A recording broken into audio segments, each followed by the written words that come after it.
Jawaharlal Nehru, in his zeal and ambition to project himself as the architect of modern India, had laid the foundation of Bhakra Nangal on river Sutlej in 1955, and the dam was commissioned in 1963.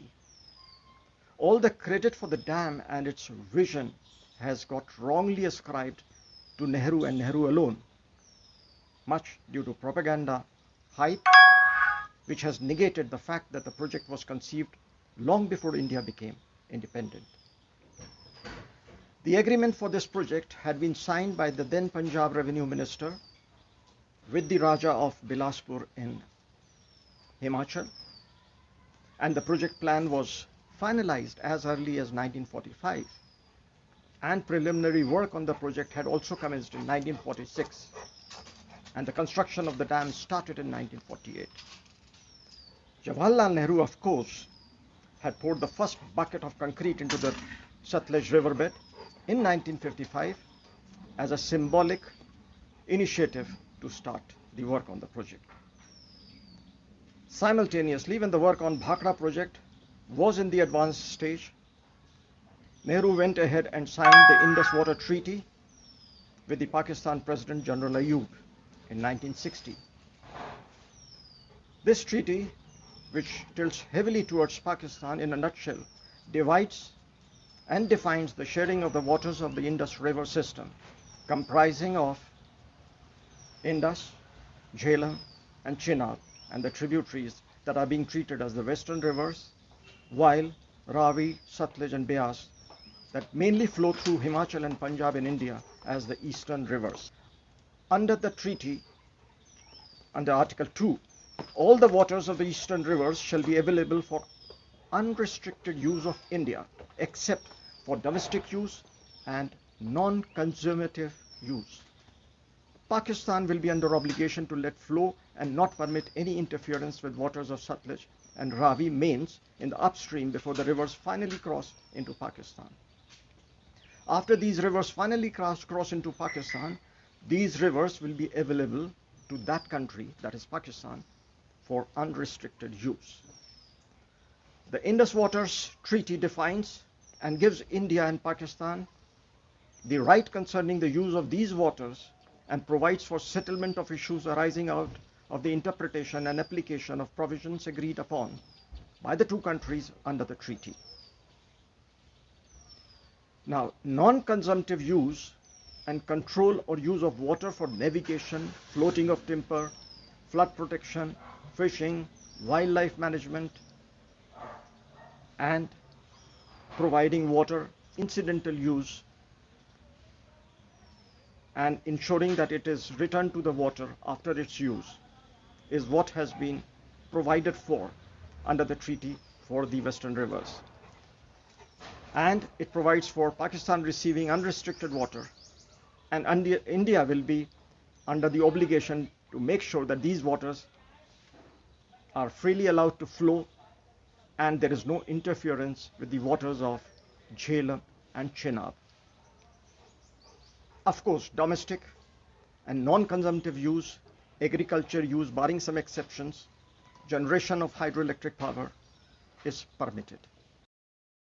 The approval for the rupees 5,800 crore Ratle project on river Chenab came at a cabinet meeting chaired by Prime Minister Narendra Modi earlier this January.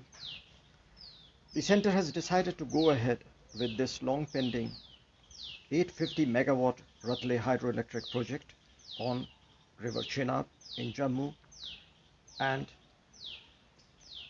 this has been done sweeping aside all objections raised by Pakistan, claiming that it was not in conformity with the Indus Water Treaty. The Manmohan-led UPA-2 government had started this project in 2013. In 2017, the World Bank allowed India to construct the dam, and the following year, the Jammu and Kashmir government approached the centre with a proposal to resume construction on this project. Once completed, Jammu and Kashmir will get electricity worth over rupees 5,000 crore, free of cost, and the Union Territory of Jammu and Kashmir will also get water usage charges to the tune of more than 9,000 crore, and this would be over a period of 40 years.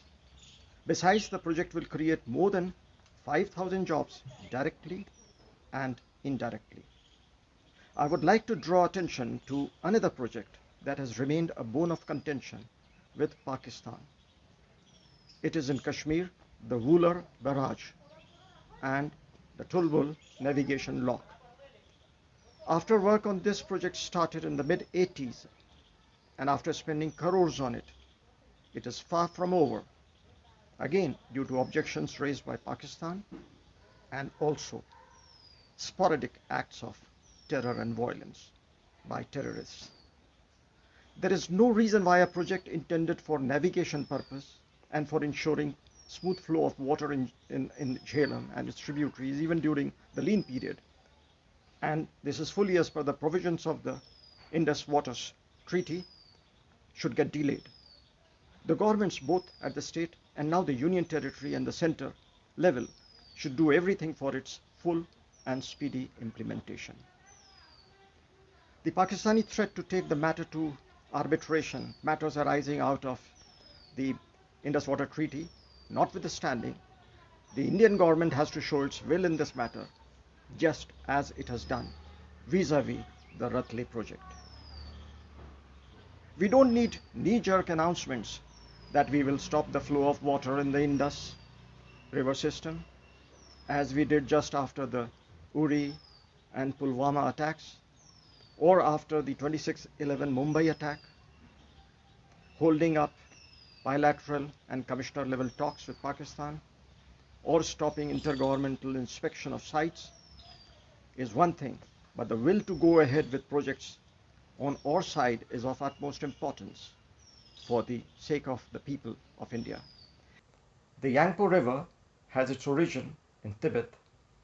Brahmaputra is called Yangpo in the Tibetan language. Most of part of the river upstream flows through China, then it enters India. Large part of the river flows through Assam and it goes to Bangladesh. Now there is neither a trilateral nor a bilateral treaty for sharing of the Brahmaputra water with China. Question arises, what was the need, what was the urgency for Jawaharlal Nehru to go through and rush with the Indus Waters Treaty in the year 1960 with Pakistan? Everybody knows that the World Bank had brokered this treaty because the World Bank had its interests in India, which had only a few years ago acquired independence, and Jawaharlal Nehru had his interests locked with the World Bank because he wanted to emerge as an architect of modern India, and there was urgent requirement of funds from the World Bank.